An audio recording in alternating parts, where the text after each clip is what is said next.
Emma and the Tricky Puzzle, a tale of problem-solving and perseverance.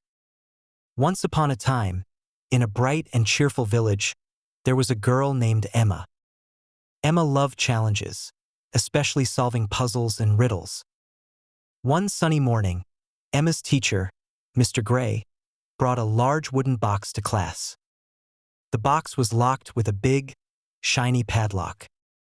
Mr. Gray said, "Inside this box is a surprise, but to open it, you must solve 3 tricky puzzles." The whole class got excited and gathered around.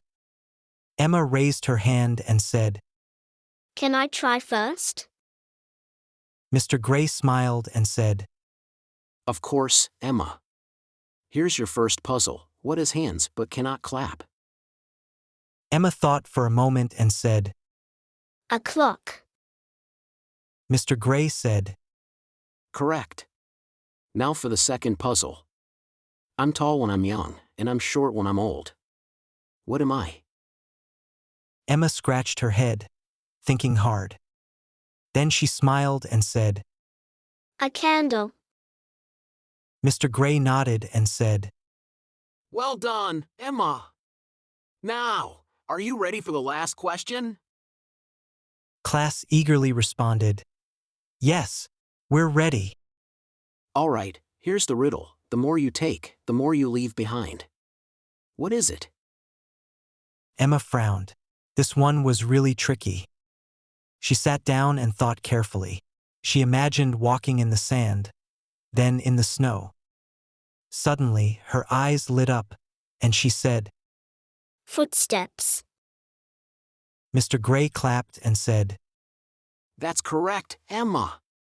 You've solved all the puzzles. He handed her the key to the padlock. Emma unlocked the box, and inside were colorful books and games for the whole class to enjoy.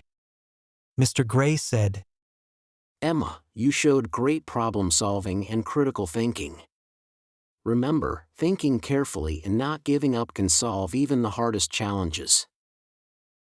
Emma demonstrates her love for challenges as she solves 3 tricky puzzles presented by her teacher, Mr. Gray, leading to a surprise for the entire class and highlighting the importance of perseverance and critical thinking. Emma felt proud and shared the surprise with her friends. From that day on, Emma loved solving puzzles even more and helped her friends think through their own challenges.